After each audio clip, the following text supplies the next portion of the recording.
Seja bem-vindo ao Conversa Capital. Recebemos esta semana Ana Jacinto, a secretária-geral da Arespa, a Associação de Hotelaria, Restauração e Similares de Portugal. Muito obrigada por estar aqui com a Antena 1 e com o Jornal de Negócios. Como sempre acontece, começo por lhe perguntar o que é para si neste momento capital em Portugal. Bom, antes de mais, os nossos agradecimentos. É sempre um gosto estar aqui convosco. Capital é que a nossa economia consiga ter os fatores competitivos que tanto nos fazem falta. Isto é, que as nossas empresas consigam, de facto, ter o ambiente favorável para que, de uma vez por todas, possam produzir riqueza. Que é para isso que as empresas existem. As empresas existem para produzir riqueza, para dar trabalho e para redistribuir essa riqueza, essencialmente para aquilo que mais fundamental têm, que é os seus trabalhadores. E, portanto, precisamos que a nossa economia seja competitiva. Para isso, é aquilo que nós achamos que é fundamental e capital. Já vamos falar mais em pormenor e em detalhe sobre o que é esse ambiente favorável, que entende por ambiente favorável, mas está na ordem do dia o anúncio de uma redução do IVA. É uma opção que o Estado já teve em cima da mesa em agosto, mas que recusou e que agora avança. É previsível que essa redução venha de alguma forma a ter impacto no vosso setor ou não? Bom, a medida, apesar de não sabermos exatamente quais são os moldes em que é que se concretiza, se há uma baixa, certamente terá impacto nas nossas atividades e, portanto, consideramos que é uma medida positiva e que já deveria ter sido tomada há mais tempo, como muitos já o disseram. Agora, insistimos que, de facto, havia outras medidas que deveriam ser tomadas, especialmente para os nossos setores de atividade. Tais como? Tais como a redução do IVA, mas nos serviços de alimentação e bebidas. Não apenas no cabaz alimentar, que é importante.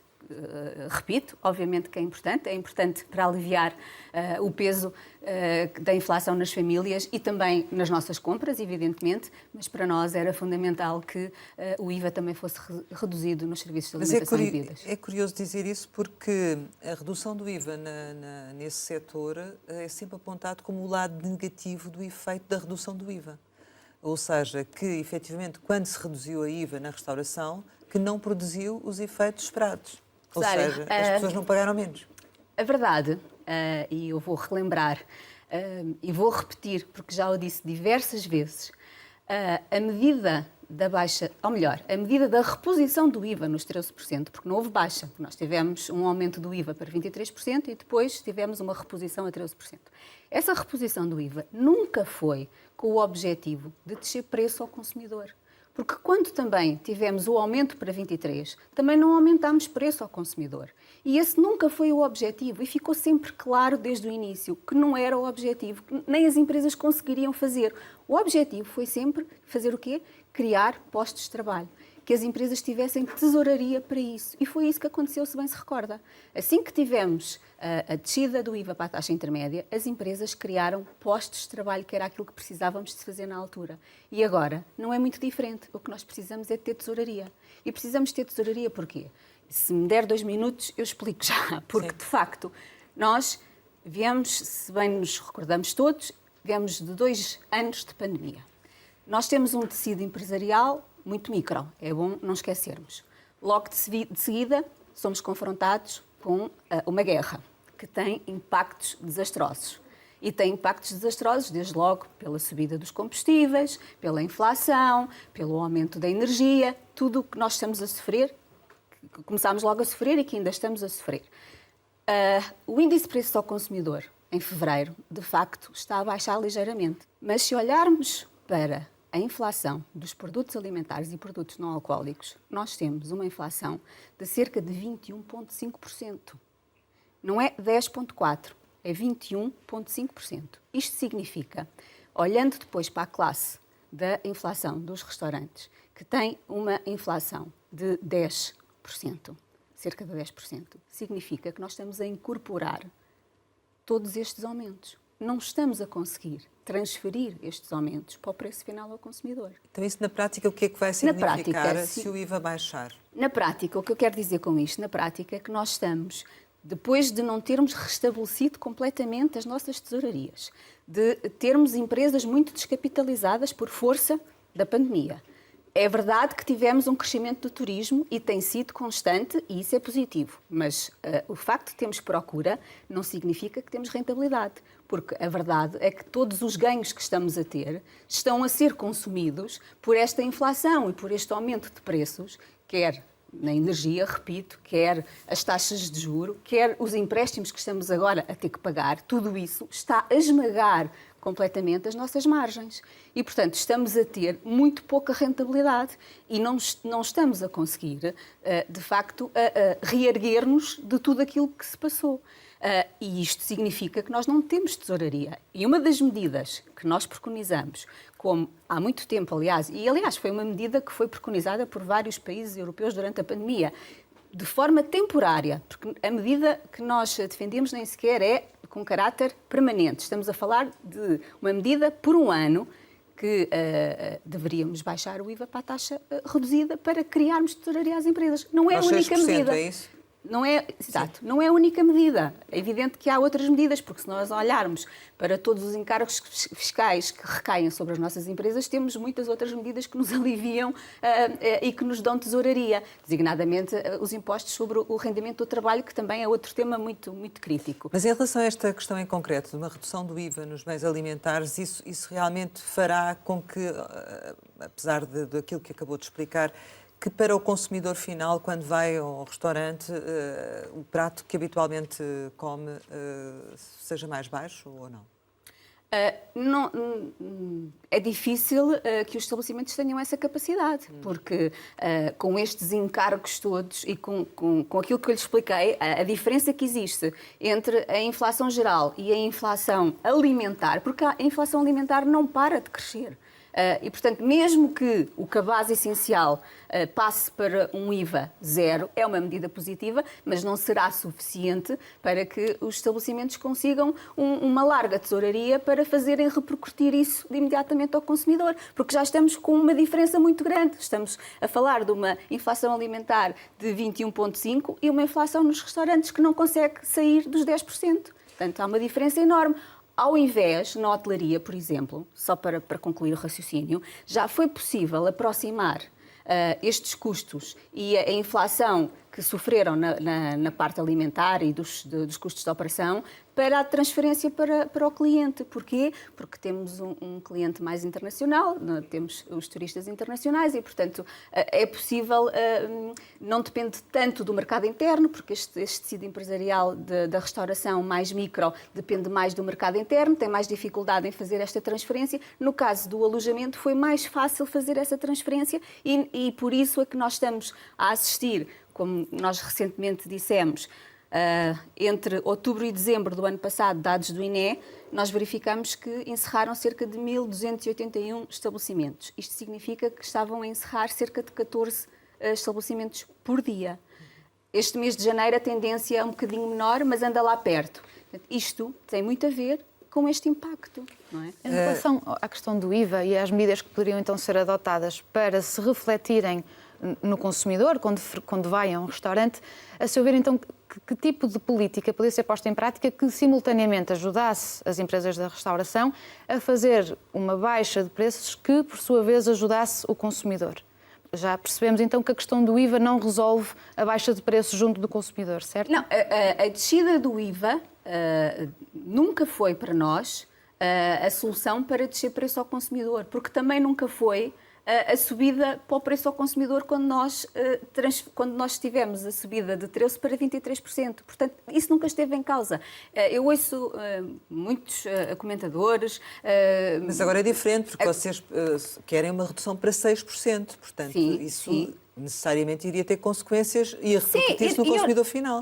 Ouça, Rosário, eu não estou a dizer que algumas empresas não o possam fazer. Depende da situação financeira que elas se encontrem. Agora, aquilo que precisam é de ter tesouraria que não têm, não é? Agora, se eventualmente... Nós também temos uma tipologia muito diferente de estabelecimentos de restauração. Nós temos estabelecimentos de restauração que têm uma procura e que estão a ter uma procura muito acentuada, porque também dependem muito mais do mercado internacional e têm mais turistas e o fluxo e a procura e a rentabilidade é maior. Mas aqueles estabelecimentos que dependem muito mais do mercado interno, que estão nos bairros à volta de Lisboa, que não são tão turísticos, têm muito mais dificuldades, não é? Portanto, muito depende da tipologia do estabelecimento e o que é que ele consegue fazer. Agora, na generalidade, essa descida do IVA é importante, não é para descer o preço ao consumidor, porque o estabelecimento já não subiu o preço ao consumidor.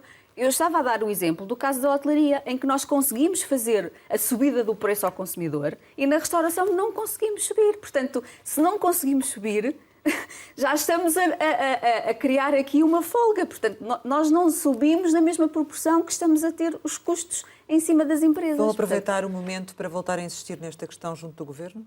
Nós não temos parado de insistir nesta questão junto do Governo, porque, como lhe digo, foram muitos países europeus que durante a pandemia usaram esta medida para criar tesouraria nas empresas. Nós não tivemos essa opção, não foi a opção do Governo, e nós continuamos a acreditar que era uma boa medida e que podia criar aqui algum folgo, especialmente para estas microempresas, como lhe digo, mais dependentes do mercado interno e que o mercado interno, como sabemos, está com mais dificuldades e como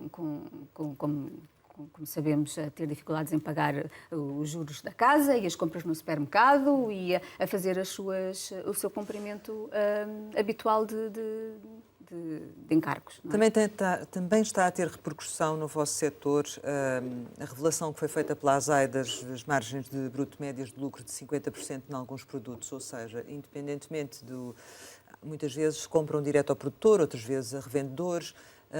Imagino que também quando fala desses valores de inflação que está a considerar o aumento do preço dos produtos, que é a matéria-prima com que trabalha a restauração, nomeadamente, não é? Isso está a ter impacto também. Sim, sem dúvida. E, portanto, também imagino que veja com bons olhos estas fiscalizações da ASAI. Claro que sim, claro que sim. Em relação ao consumo, está a existir uma retração ou a procura mantém-se igual? Porque ainda recentemente ouvíamos o Presidente do Santander, quando falava do aumento das taxas de juros, dizer que à sexta-feira à noite que os restaurantes estavam cheios, não é? Não, de facto, é como lhe digo, nós temos tipologias muito diferentes de restauração e aquilo que estamos a sentir é que a restauração mais dependente do mercado interno está a ter menos procura.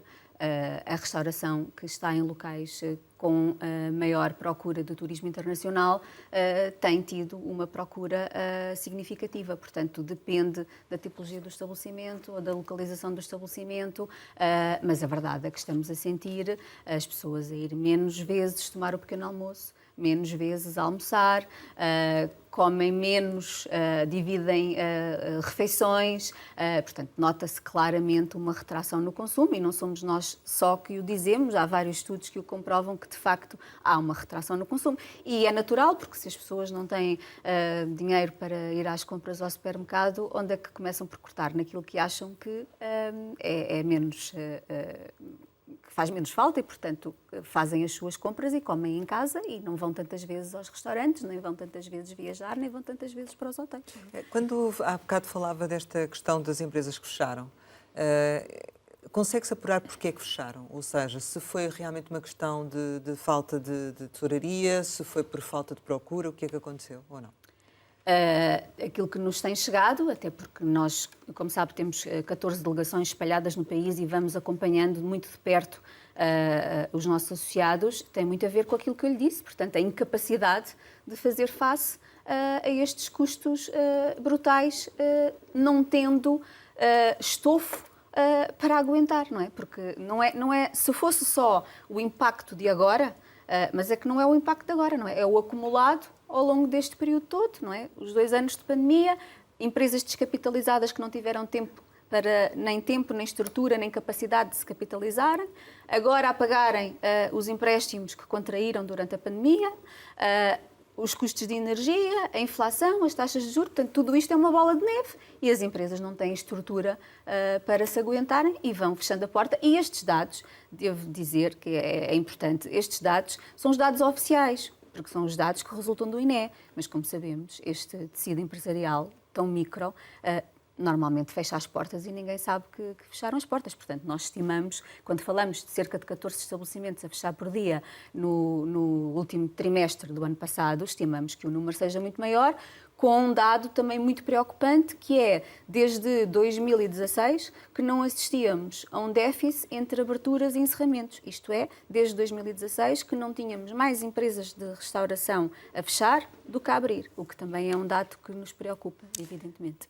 E essa perspectiva, a perspectiva que existe é que essa situação continue, ou que se agrave?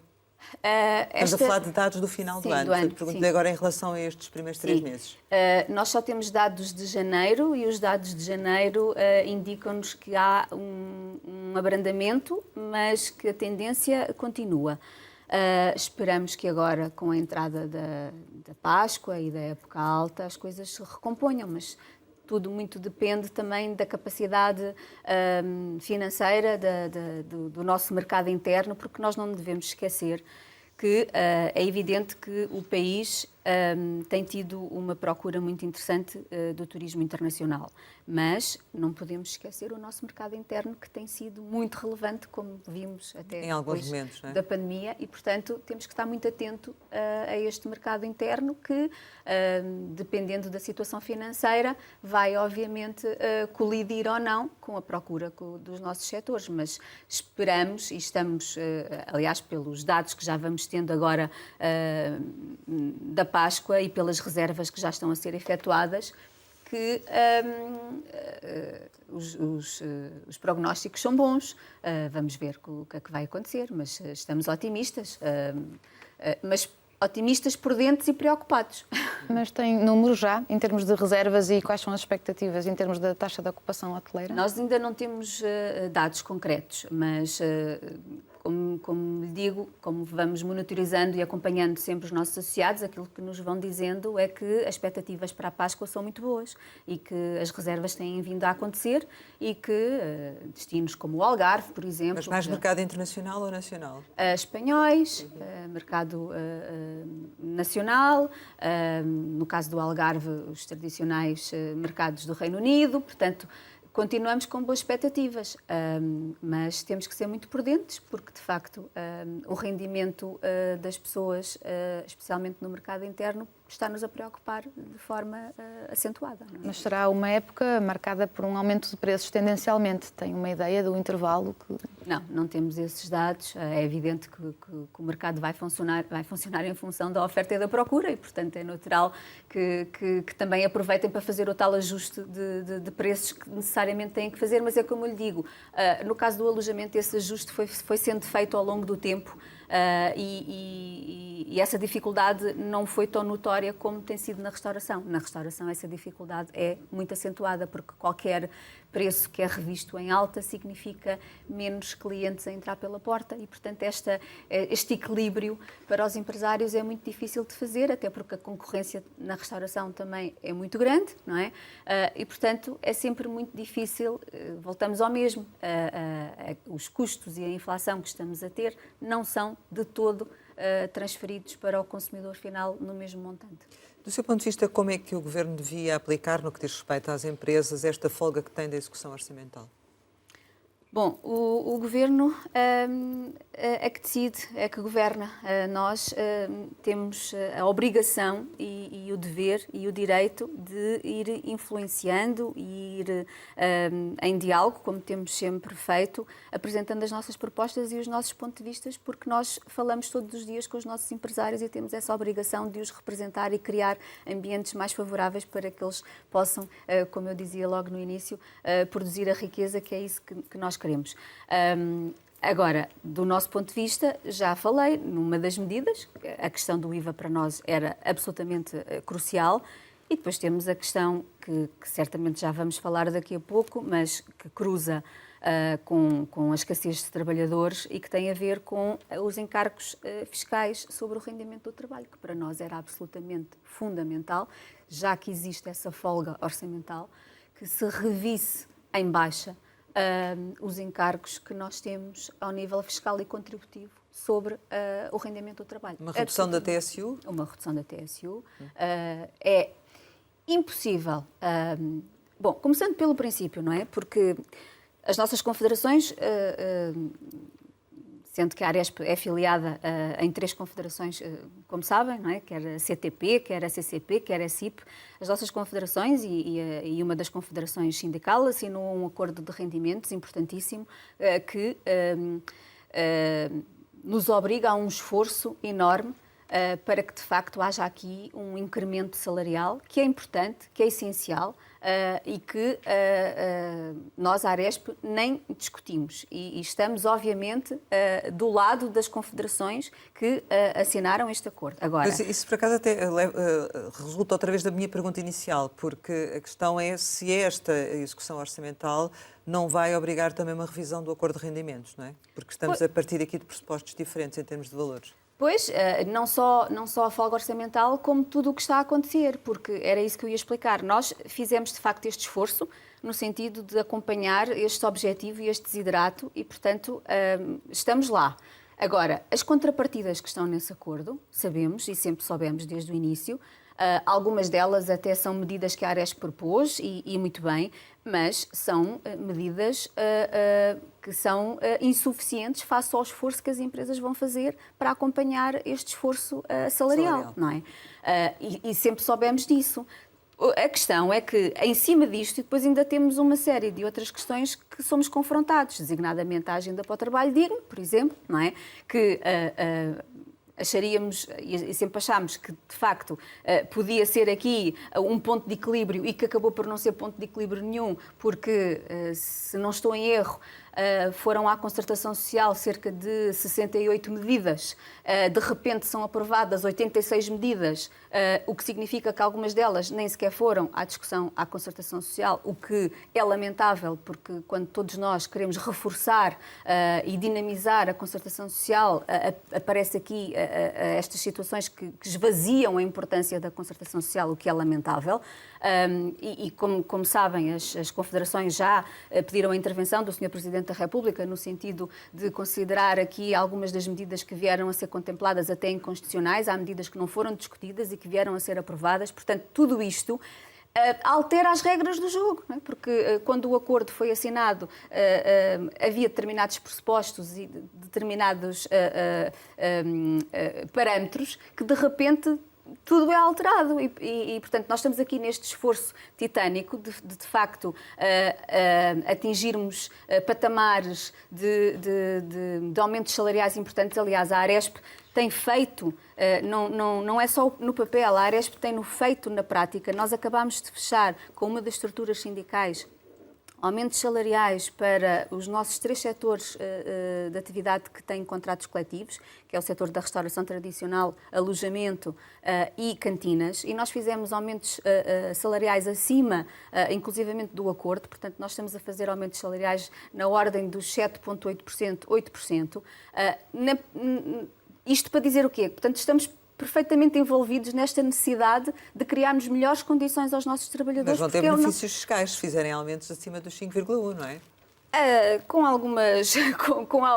algumas complexidades. Nada neste país é muito fácil, é tudo muito complexo. Isso não é líquido assim para vocês? Não é? É preciso cumprir alguns requisitos para que isso seja de facto dessa forma. Agora, o que eu quero dizer com isto é que andamos aqui neste esforço, mas depois o trabalhador acaba por praticamente não ser recompensado nada, porque a grande fatia de tudo isto acaba por ser comida pelo Estado. Portanto, nós, pegando num exemplo, se tivermos que pagar a um trabalhador cerca de 1.000 euros, o trabalhador leva para casa cerca de 700 euros e a empresa tem um custo de cerca de 1.300 euros. Isto é inadmissível. Nós somos dos países que mais encargos têm ao nível fiscal do imposto do trabalho, quer ao nível fiscal, quer ao nível contributivo. Portanto, esta matéria, se é que existe essa folga orçamental, se é que, de facto, e agora estão a sair previsões que mais uma vez, nos dizem que fomos muito bem comportados e que estamos no bom caminho, então de facto, o Governo que olhe para estas questões sob pena das empresas não poderem ser competitivas, não poderem pagar melhor aos seus colaboradores, que é, de facto, o seu capital mais importante. Não há nenhum empregador, nem nenhuma empresa que não queira pagar melhor e mais aos seus colaboradores. Não vale a pena estarmos aqui com dogmas. Não há, porque o setor do turismo é um setor que vive de pessoas para pessoas. Por mais digitalização que o setor tenha, por mais alterações que tenha, tudo isso é importantíssimo para descomplicar e criar processos mais ágeis. Mas nós vamos precisar sempre das nossas pessoas e é o nosso capital mais valioso. Aliás, eu não resisto, desculpem, mas agora por força infelizmente, do falecimento do comendador Rui Nabeiro, ouvimos todos vários elogios ao comendador pela personalidade que ele tinha e pela forma como ele tratava os seus colaboradores e tudo o que ele fez pelos seus colaboradores. Um exemplo, de facto, os nossos colaboradores das nossas empresas é o que de melhor as empresas têm e, portanto, não há ninguém que não queira pagar melhor. Agora, temos é que ter capacidade financeira para isso, não é? O tal ambiente amigável para isso. Não se percebe porque continuamos a ser um dos países com maior carga fiscal quando temos uma folga orçamental. Isto não é perceptível. Não é?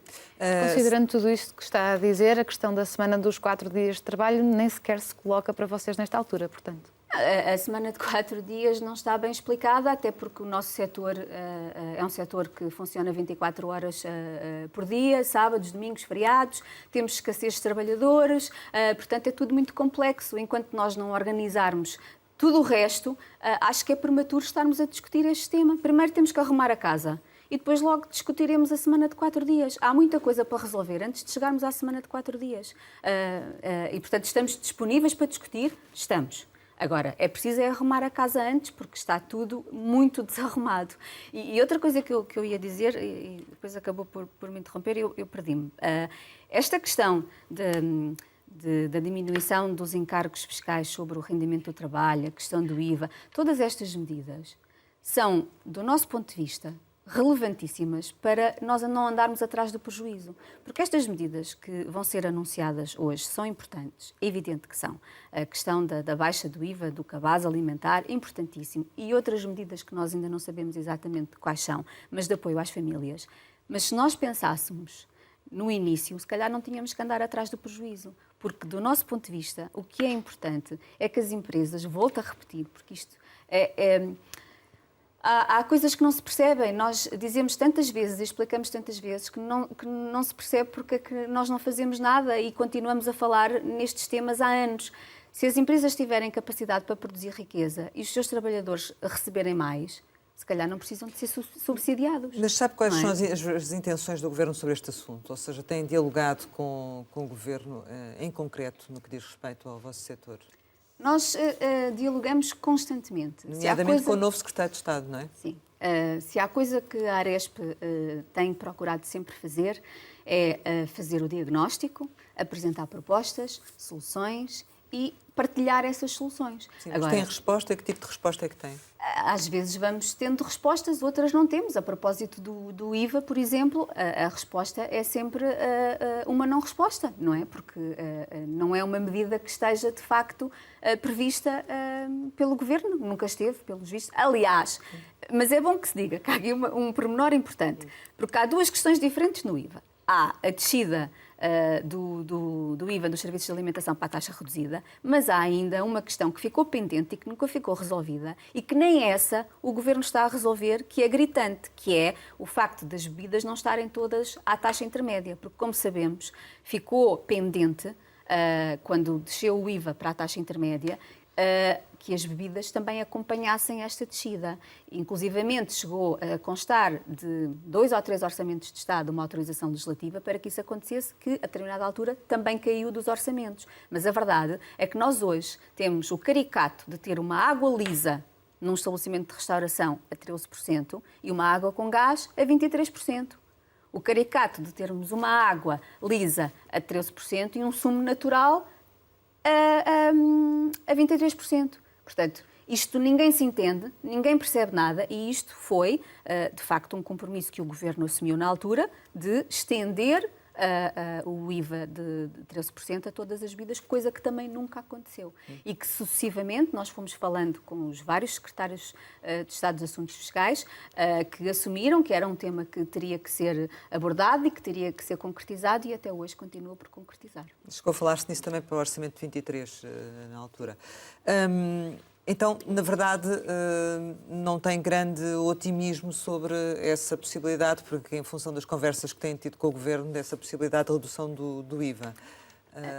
A nós compete-nos insistir e dar provas e comprovar que é uma boa medida, com exemplos de outros Estados-membros, com estudos que fizemos. Nós já pedimos avaliações, estudos a entidades externas à Aresp para comprovar qual era o efeito que isto teria. Portanto, a nós compete-nos esse trabalho. A lógica parece ser que, portanto, ao aumentar o rendimento das famílias, também se proporciona maior consumo. Bem-vindo, bem-vindo. Aparentemente parece ser essa a lógica, não é? Bem-vindo. O que nós achamos é que não é suficiente. Relativamente ao financiamento e à questão da tesouraria, o Secretário de Estado falou de uma agenda para a competitividade do comércio e serviços. Vocês estão a acompanhar este processo? Têm conhecimento de em que ponto é que está ou não? Sabemos pouco ainda. E relativamente às linhas que têm sido abertas para os ajudar também, nomeadamente com a questão ainda dos empréstimos decorrentes da pandemia, os empresários têm estado a correr a essa linha? Havia aquela Portugal Mais Turismo? Sim, nós temos neste momento duas linhas importantes que foram abertas pelo Governo e já com o atual Sr. Secretário de Estado. O Consolidar Mais, para as linhas Covid, para os empréstimos Covid, e, mais recentemente, uma linha do Turismo Portugal para os empréstimos relativos ao microcrédito. E estas medidas são importantes, sendo que, no caso do Consolidar Mais, esta linha só... No fundo, o que é que estamos a falar? O empresário tinha que começar a pagar os seus empréstimos das linhas Covid e o Consolidar Mais o que vem fazer é, no fundo, delongar, vem permitir ao empresário não pagar já e paga mais tarde, não é? Dilatar no tempo. O empréstimo continua lá, mas não paga já, porque estamos num momento difícil que ninguém esperava que voltássemos a ter, que no fundo é uma segunda pandemia de outra natureza, mas acabámos por ser avassalados por uma segunda pandemia. Portanto, sendo que este Consolidar Mais não apoiava as empresas que tinham recorrido aos apoios do Turismo Portugal. Portanto, só apoiava as empresas que tinham recorrido às linhas Covid Banca. E, portanto, ficava uma fatia muito importante dos empresários fora deste apoio, que tinham recorrido ao microcrédito, e era uma fatia muito grande, porque, como o Rosário sabe, os nossos empresários têm muita dificuldade em dialogar com a banca e muitos deles procuraram apoio junto do Turismo Portugal, que foi, na nossa ótica, o mecanismo mais ágil e mais rápido de apoio aos nossos empresários durante a pandemia e, portanto, muitas das nossas empresas recorreram ao Turismo Portugal. Estes ficavam de fora e tinham que começar agora a pagar os seus empréstimos. Falámos com o Sr. Secretário de Estado na altura sobre este assunto, com o Turismo Portugal, e de facto foram incansáveis e não estava previsto nenhuma linha para estes empresários e abriram uma outra linha em que, no fundo, foi criada também uma moratória para que estes empresários não tivessem que pagar já estes empréstimos e também houvesse aqui uma moratória no tempo sem juros, não é? Que é importante e que, no fundo, é empurrar com a barriga. Não há dinheiro a entrar nas empresas, mas também não há dinheiro a sair para pagar estes empréstimos. Portanto, são medidas positivas. Qual é a questão que agora estamos a sentir e que vamos ter agora que falar com o Sr. Secretário de Estado sobre o assunto? Já demos nota ao Turismo Portugal. O problema é como dos requisitos de elegibilidade, tanto no caso da linha Consolidar Mais como no microcrédito, exige que as empresas tenham tido EBITDA positivo em 2022. E o que se está a constatar agora é que muitas das empresas não conseguiram alcançar esse objetivo. Recuperaram, mas não tanto a esse Exatamente. ponto, não é? E estão, de facto, são muito poucas as empresas que estão a recorrer a estes apoios, tanto é que o Governo já disse que está aquém daquilo que era esperado e a linha até podia ser reforçada, mas não há procura da linha. Pois não há procura da linha porque, de facto, as empresas não estão a ser elegíveis. E, portanto, é um assunto que nós temos agora em cima da mesa. Nós deparámos-nos com esta situação recentemente por força.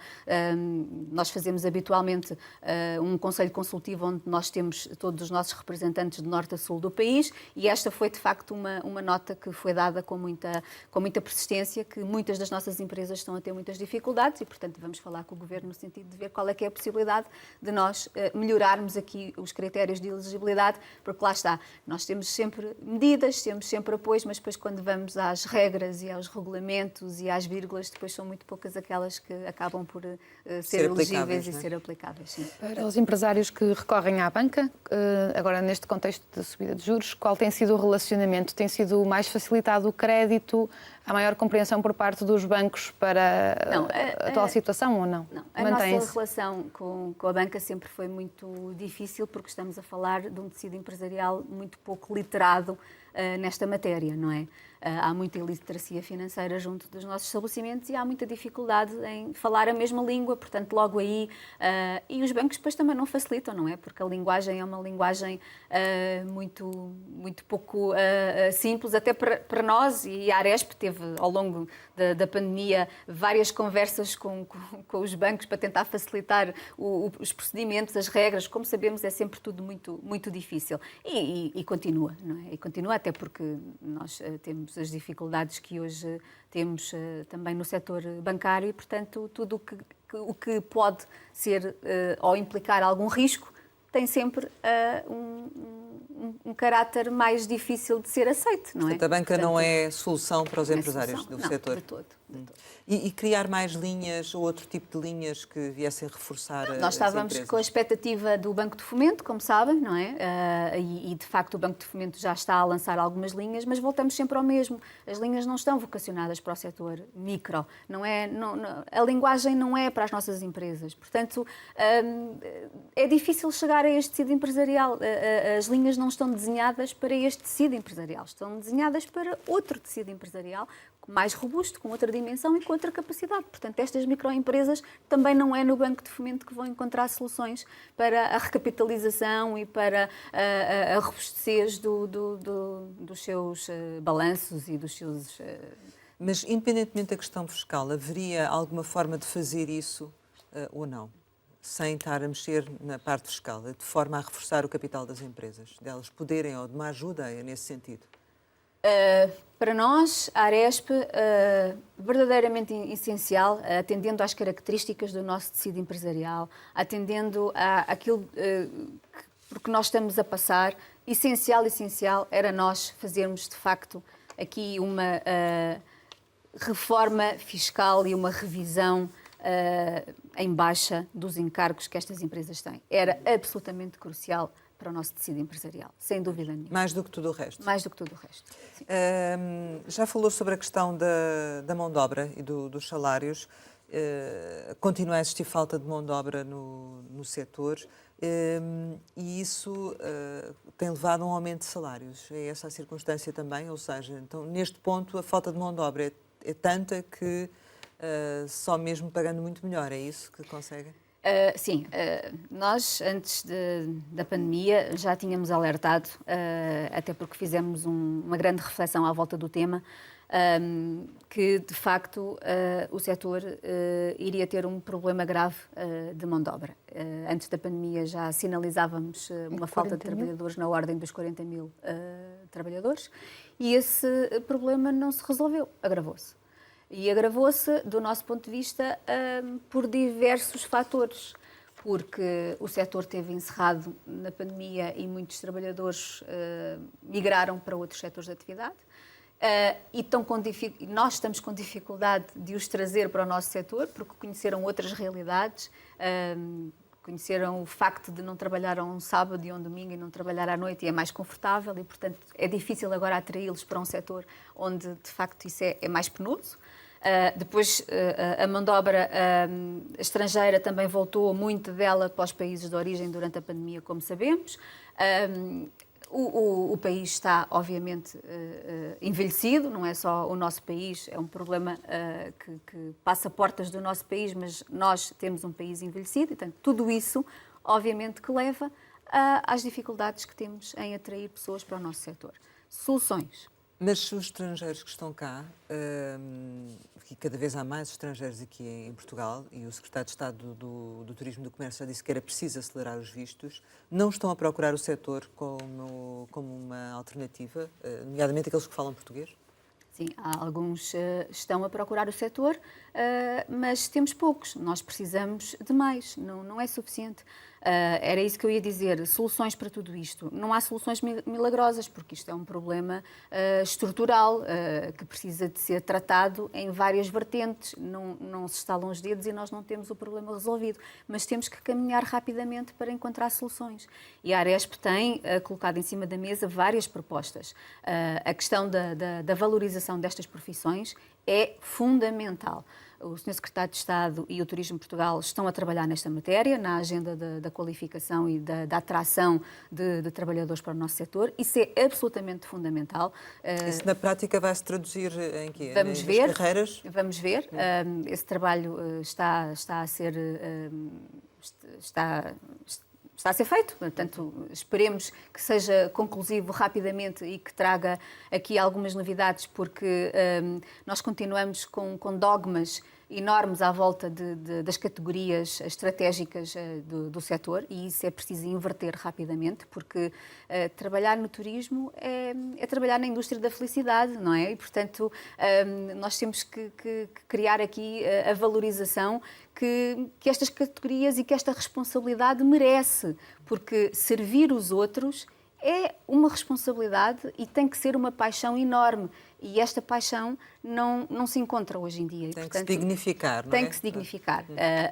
Continuar a apostar na qualificação, continuar a apostar na formação e temos necessariamente que continuar a apostar em trazer profissionais de outros países para o país. É verdade que nesta matéria foram feitas algumas alterações legislativas, que a Rosário já falou, mas que ainda não conseguimos ver resultados concretos dessas alterações. Foi criado um visto de trabalho, depois agora, mais recentemente, criou-se aqui uma agilização relativamente à autorização de residência, mas efetivamente na prática as empresas ainda não perceberam que tivesse havido mudanças significativas nessa matéria, porque continuamos com uma administração pública muito complexa, muito demorada, com muitos constrangimentos, e não basta alterar a lei, depois temos que alterar os mecanismos também funcionais do próprio país, e isso continua a ser um problema, e nós precisamos necessariamente de trazer pessoas de fora para trabalhar no país, porque cá dentro isto também parece que há sempre muita dificuldade em falar do tema, mas a verdade é que precisamos de trazer pessoas de fora, de forma organizada, obviamente. Precisamos de que essas pessoas depois sejam devidamente incluídas no país. Depois temos o tema preocupante da habitação, não é? Onde é que estas pessoas depois vão ficar, que é outro tema crítico. Sim. Mas tudo isso precisa de ser tratado, porque nós...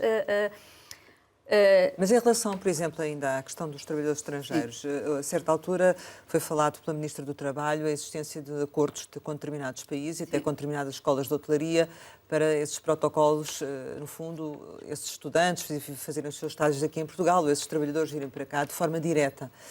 Isso não está a acontecer? Está a acontecer, mas não de forma significativa, que de facto São casos muito pontuais, é isso? São casos muito pontuais, sim. Mas com o número de desempregados também que existem, porque é que não há mais procura pelo setor? Tem a ver realmente só com essa questão do glamour da função ou da falta dele, ou também da questão salarial? Se bem que já nos disse que os aumentos têm sido ao favor da inflação. Sim, a questão salarial é sempre um tema, não é? Nós, se pudermos pagar mais, tornamos-nos ainda mais atrativos. Mas a questão salarial já não é... Há uns meses atrás, sempre que se falava da dificuldade de contratação, toda a gente dizia é porque o setor não paga bem. Não é verdade. Isso não é verdade, até porque o setor está a fazer um esforço enorme de atualização salarial. E hoje, para termos trabalhadores, o mercado implica pagar muito bem. Portanto, esse não é... e nós temos empresas todos os dias que nos dão conta de estarem a duplicar valores salariais e que mesmo assim não encontram trabalhadores. Portanto, esse não é o tema fundamental. O tema fundamental, de facto, é a falta de valorização da profissão, é, de facto, a profissão ser uma profissão de algum desgaste, dura, porque, de facto, trabalhar quando todos os outros estão de lazer não é simpático, trabalhar à noite é duro, trabalhar na Páscoa, no Natal... É porque realmente é assim, um bocadinho difícil de entender como é que, desde a pandemia até agora, essas pessoas que ficaram desempregadas, todas elas procuraram novos setores, ou seja, no fundo, quando vemos a taxa de desemprego, há ali uma percentagem que necessariamente poderia ir para essas funções. E, portanto, não se entende porque é que isso não acontece. Mas a pandemia também veio mudar muito o perfil do trabalhador de hoje, não é? Não se esqueça que os chamados trabalhadores desencorajados aumentaram drasticamente, que são pessoas que nem sequer querem trabalhar, não é? E as pessoas acomodaram-se a uma vida que é uma vida diferente e, portanto, tudo o que implica um esforço adicional, hoje as pessoas pensam duas vezes. A conciliação da vida profissional com a vida familiar tem hoje uma relevância enorme nos jovens, nas pessoas e, portanto, todas as profissões que não proporcionem esse equilíbrio da vida familiar com a vida profissional não são profissões de grande futuro, se nós não conseguirmos fazer aqui equilíbrios. Ainda assim as dificuldades são muitas, não é? E este equilíbrio precisa de ser feito. Nós não podemos continuar por muito mais tempo a ter horários de trabalho em que os trabalhadores entram de manhã, depois fazem um intervalo à hora do almoço e voltam à noite. Não é possível. Portanto, nós temos que fazer um esforço. Empresas, as associações representativas das empresas quando negociam os contratos, as estruturas sindicais e os trabalhadores para encontrar modelos, mas também precisamos que a lei nos ajude e que seja flexível e que nos permita também encontrar soluções que possam ser úteis para o setor, porque o setor é um setor dinâmico, com picos, com sazonalidade, com almoços, com jantares, não é contínuo. Portanto, há aqui uma série de questões que têm que ser trabalhadas, assim como o trabalho a tempo parcial, precisa de ser muito mais intensificado, coisa que não acontece. Portanto, há aqui um conjunto de dimensões que todos, sem exceção, porque depois essa é outra questão, as pontes têm que ser feitas e não é difícil fazer-se. Nós temos todos que estar à mesma mesa, confrontados com um problema que é um problema para todos e temos que encontrar soluções. Agora, não podemos ter o Estado a sair da equação, ou os sindicatos a saírem da equação, ou as empresas a saírem da equação. Não. Todos nós somos responsáveis e temos que encontrar soluções. Sou pena de o motor da nossa economia, e vai continuar assim, por muito que alguns achem que não, vai continuar assim, não ter trabalhadores. E isso, obviamente, que impacta diretamente com a qualidade do nosso serviço, que tem sido o chamariz mais importante para trazermos pessoas para o nosso país. Nesse aspecto, imagino que o verão possa vir a ser um pesadelo, ou não? Sim, se nós já temos... Eu volto a dizer, ainda esta semana tivemos este nosso Conselho Consultivo com todos os representantes do país e muitos dos nossos representantes diziam que, à data de hoje, ainda não estamos na época alta, à data de hoje, há estabelecimentos em zonas do país que não abrem porque não têm trabalhadores. Portanto, agora imagine-se nós, agora na época alta. Portanto, obviamente que vai ser um drama e vai ser muito difícil esta questão dos trabalhadores. Agora, o que é que estamos a fazer? Fizemos algumas propostas, mas temos que fazer muito mais. E voltamos outra vez ao mesmo. A questão salarial não é a questão fundamental, não é, mas é uma questão importante. Se pudermos pagar mais, claro que sim, que é uma atração para o setor. Então venha de lá a diminuição dos encargos ao rendimento do trabalho, mais uma vez. Vocês já se pronunciaram no âmbito da consulta pública sobre o pacote de habitação, tal como está. Se nada for feito, isto significa o fim do alojamento local?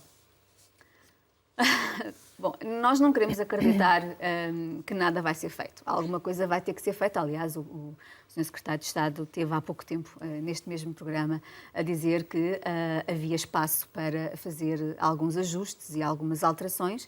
E é nessa expectativa que nós estamos. Aliás, nós fizemos as nossas propostas como habitualmente, sempre na perspectiva de encontrar equilíbrios e não dizer, pura e simplesmente, não concordamos e ponto final. Não, o que a Aresp fez foi dizer não concorda com aquilo que lá está, mas podemos ir por este ou por aquele caminho no sentido de resolver este ou aquele tema. Agora, em relação a esta questão, é bom que se diga, porque parece que há alguma amnésia ou que nos esquecemos de facto do que é que estamos a falar.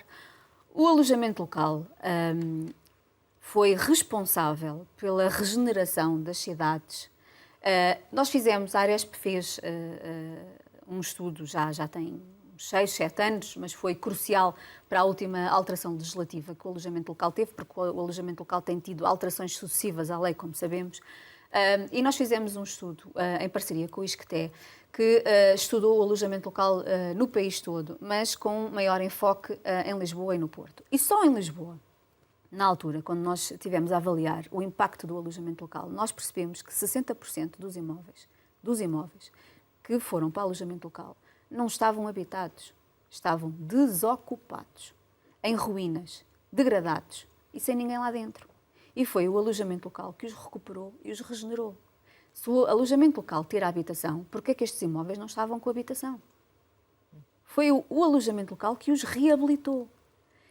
E com isto, o que é que fizemos? Reabilitámos estes imóveis e tudo à volta, porque o alojamento local não vive sozinho. O alojamento local precisa de um café porque não tem pequeno almoço e as pessoas precisam de tomar pequeno almoço, precisa dos restaurantes, precisa de comércio, precisa de artesanato, precisa de transportes, precisa de animação. Tudo isto é uma economia que se move à volta do alojamento local enorme, que não está a ser pensado. Portanto, mas agora com as obras feitas correm o risco de ficar de um momento para sem o o outro, alojamento local. Sim, de um momento para o outro, isto tudo se esquece. Mas é bom também relembrar que no alojamento local nós temos diversas realidades.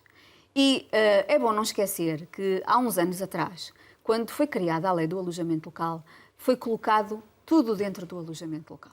Desde a pensão, à hospedagem, ao quarto, à moradia, a todas as casas do Algarve, tudo entrou no alojamento local. Tudo aquilo que não podia ser empreendimento turístico, ou não queria ser empreendimento turístico, ou não tinha condições para ser empreendimento turístico. E caiu tudo no alojamento local. Mas nós estamos a falar de unidades que estão em funcionamento há 30, 40, 50 anos. Nós não estamos a falar de um quarto que apareceu assim de repente. Nós estamos a falar de unidades que estão em funcionamento há uma década e que de repente alguém lhes diz: agora vou-te tirar a licença daqui a 5 anos, vou-te reavaliar e ficas sem licença. Há qualquer coisa aqui muito estranho neste processo. Há um desconhecimento profundo do que é que nós estamos a falar, não é? Mesmo os quartos. Eu já ouvi muita gente dizer, porque depois estes assuntos são muito apaixonantes e criam muito furor à volta. Eu já ouvi muita gente dizer: mas o quarto da Mariquinhas, portanto isso não é nada, está a tirar a habitação. O quarto da Mariquinhas não é o quarto da Mariquinhas. Eu visitei diversos alojamentos locais em Lisboa que são um quarto, uma casa, uma moradia, ou que seja, que são fantásticos e que têm um investimento brutal e que esse investimento não pode ser posto em causa de um momento para o outro. Quando nós dissemos àquele empreendedor e àquele investidor: investe porque isto é um negócio que tu deves investir. E foi o próprio Estado que disse: investe porque nós queremos formalizar tudo isto e precisamos de vocês. E de repente agora dizemos: não, nós não vos queremos porque isto tem que acabar, porque isto tira a habitação. O que é que isto colide com a habitação? Alguma vez uma coisa tem a ver com a outra? Agora, tirando o alojamento local, nós vamos ter...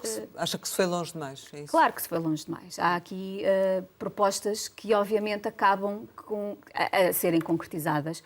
Designadamente a questão dos condomínios passarem a ter uma liberdade para dizerem que ali não há alojamento local. Quando já têm instrumentos, quando há perturbação, quando há desacatos, poderem agir. Acho que é o suficiente. E a contribuição? Exatamente. Depois há uma contribuição extraordinária brutal. Depois a questão da retirada das licenças ao final dos 5 anos, ou não. Não sabemos como é que vai ser feito esse processo. Feita. A suspensão das licenças quando as câmaras já têm autonomia para fazerem os seus regulamentos e entenderem quais são as zonas de contenção e quais são as zonas saturadas, porque de facto há em Lisboa e no Porto zonas onde temos alojamento local que já não comporta, se calhar, mais alojamento local e que a Câmara entende, face ao seu território, que não deve haver mais alojamento local ali. Mas a Câmara já tem este instrumento de regulação, portanto, não deve ser retirado às autarquias. Portanto, há aqui algumas confusões, talvez tenham surgido por precipitação, e que eu acho que há todo o espaço para agora, com calma, o Sr. Secretário de Estado também certamente estará empenhado em encontrar soluções, encontrarmos as soluções e obviamente, a Aresp fê-lo por pôr algumas medidas alternativas que melhorem e que possam pôr termo a alguns problemas que também Pôr mais provocados. imóveis à disposição. Exatamente. do mercado. Sim. Agora dizer que o alojamento local tira a habitação é, de facto, qualquer coisa estranha e é não conhecer todo este percurso, toda esta história, é tornarmos outra vez o alojamento local ilegal quando houve um esforço enorme para formalizar tudo isto, pôr tudo formalizado.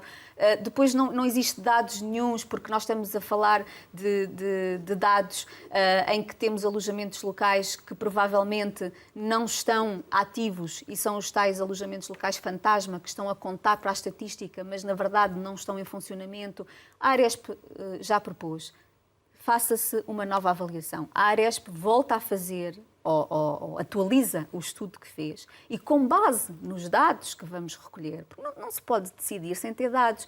Qualquer empresário que tenha uma empresa vai fazer gestão sem ter informação à gestão. Vocês foram surpreendidos com esta medida? Claro que fomos surpreendidos.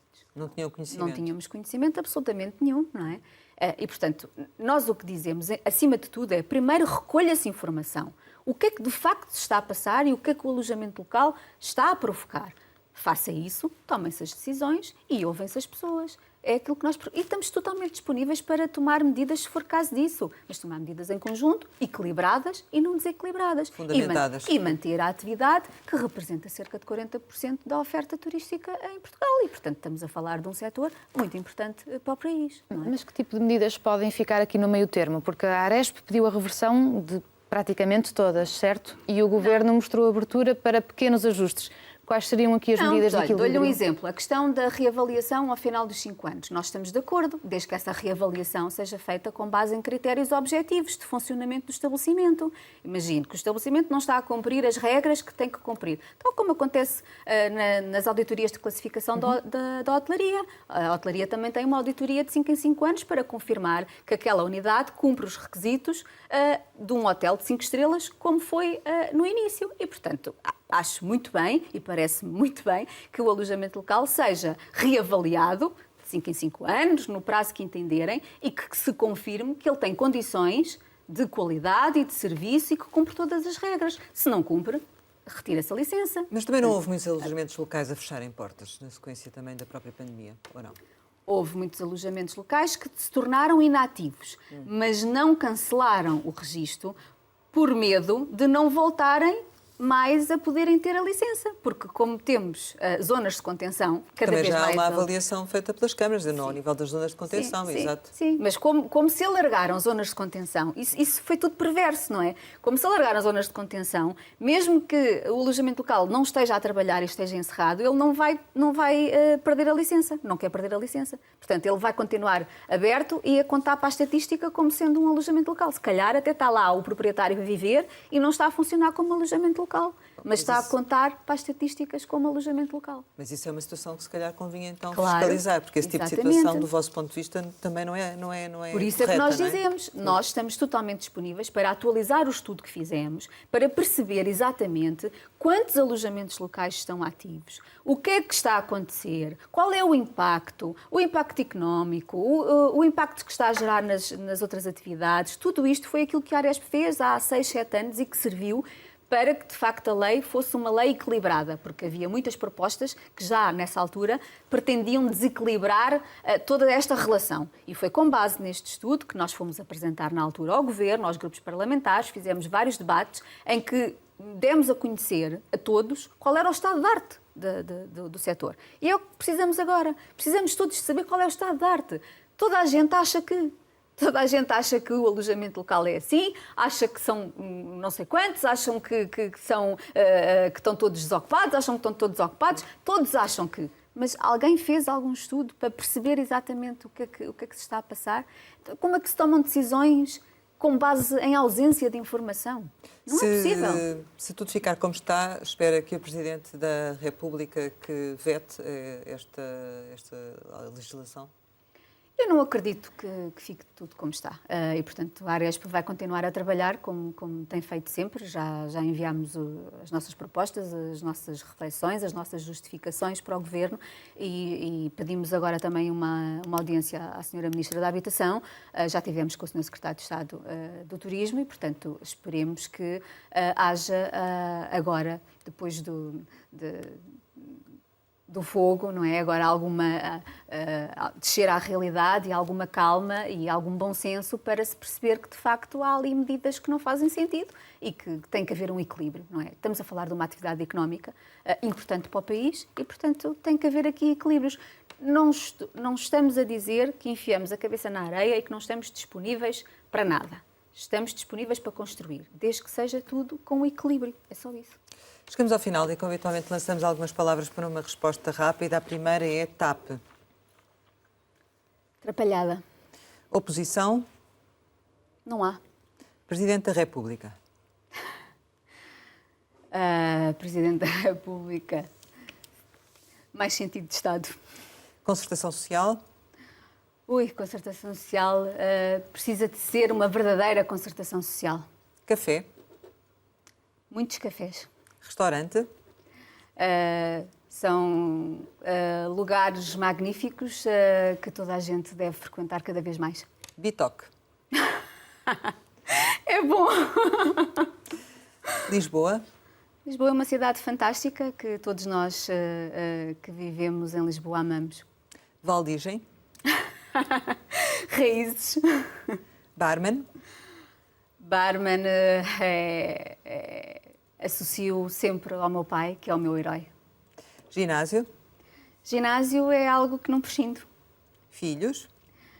Filho é uma dor de cabeça constante, mas ao mesmo tempo é aquilo que nos complementa e que justifica a nossa existência. Saudade. Saudade faz parte do nosso ADN, do nosso fado. Sonho. Sonho, não quero parar de sonhar. Futebol Clube do Porto. Uma paixão. Portugal. Portugal é o país que nós todos amamos e que tenho pena que não possa ir mais longe e tenho confiança que possamos ir mais longe. Ana Jacinto, muito obrigada por ter estado aqui com a Antena 1 e com o Jornal de Negócios. Obrigada. Pode rever este Conversa Capital com a Secretária-Geral da Aresp em www.rtp.pt ou ouvir em podcast. Regressamos para a semana, sempre neste dia, esta hora, e claro, contamos consigo.